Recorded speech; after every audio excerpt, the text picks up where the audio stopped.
नमस्कार और स्वागत है। आज की एक गहरी चर्चा सचिन जे कार्णिक के एक खास अनुरोध पर की जा रही है।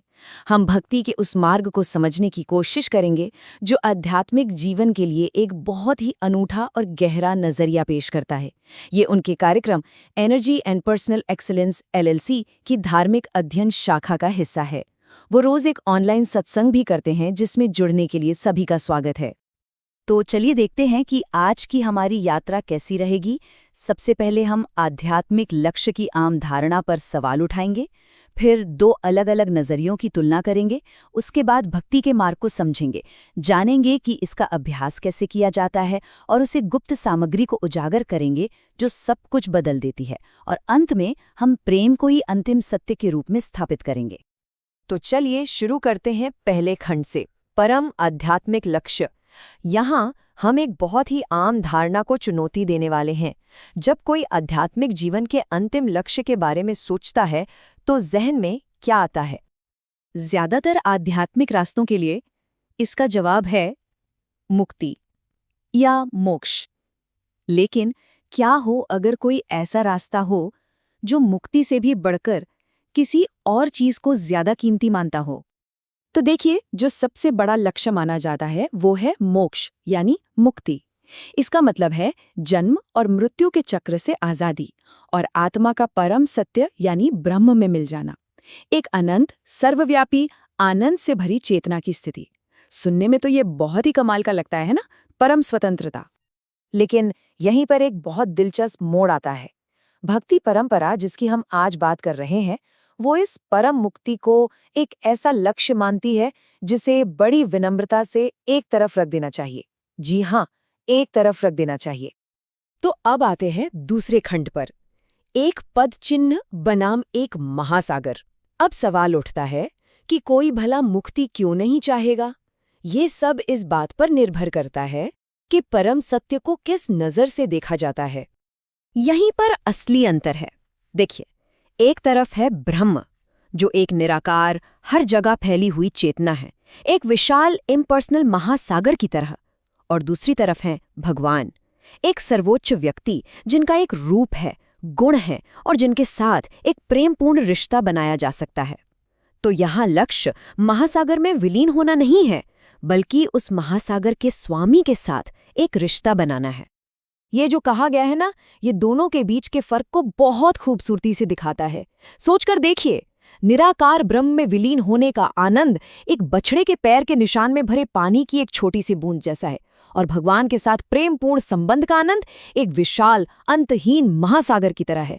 अब कौन किसे चुनेगा?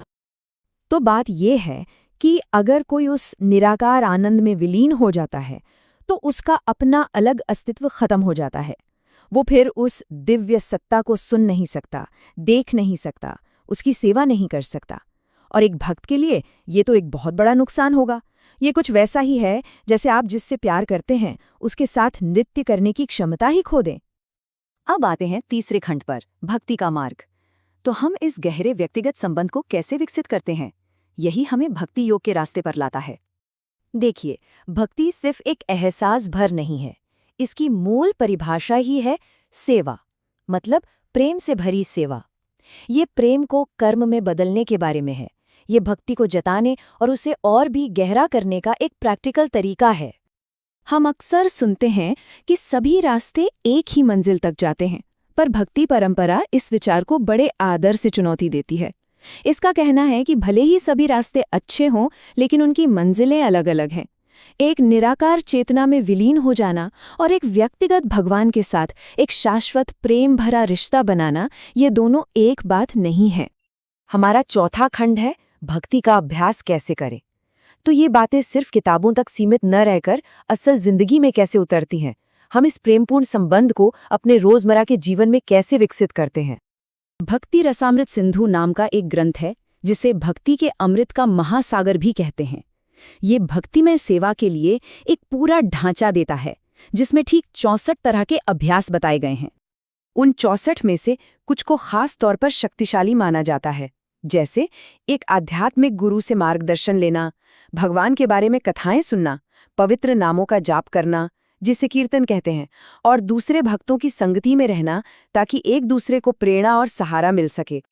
और उन जरूरी अभ्यासों में से भी इन 5 को दिल में सोए हुए प्रेम को जगाने के लिए सबसे ज्यादा शक्तिशाली माना गया है।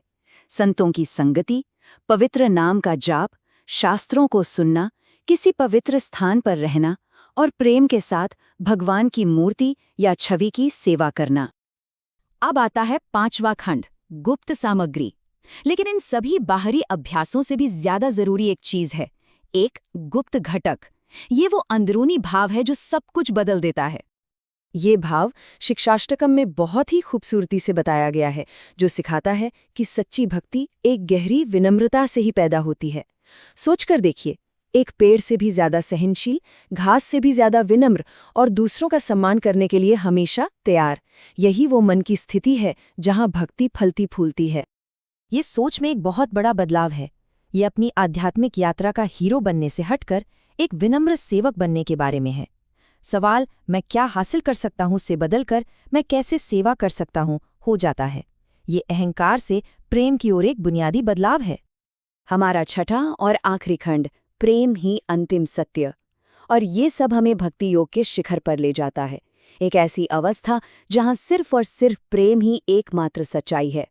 ये शब्द पूर्ण और बिना शर्त के समर्पण को दिखाते हैं। इससे कोई फर्क नहीं पड़ता कि क्या होता है, चाहे भगवान गले लगाएं या कुचल दें। भक्त का प्रेम अटूट रहता है। उसकी अपनी खुशी, उसके प्रिय की खुशी के सामने कुछ भी नहीं है। और बस यही भक्ति का सार है। ये एक ऐसा प्रेम है जो किसी इनाम की उम्मीद नहीं करता, मुक्ति के इनाम की भी नहीं। ये प्रेम सिर्फ प्रेम के लिए है, पूरी तरह से और सिर्फ अपने प्रिय के लिए। तो अंत में ये पूरी चर्चा हमें इस गहरे सवाल के साथ छोड़ जाती है, किसी अवस्था को पाने के लिए नहीं बल्कि एक रिश्ते में प्रवेश करने के लिए समर्पण करने का क्या मतलब है।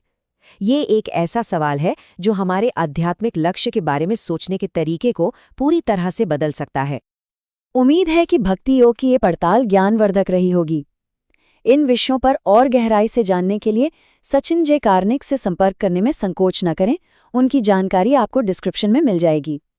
हमारे साथ जुड़ने के लिए धन्यवाद।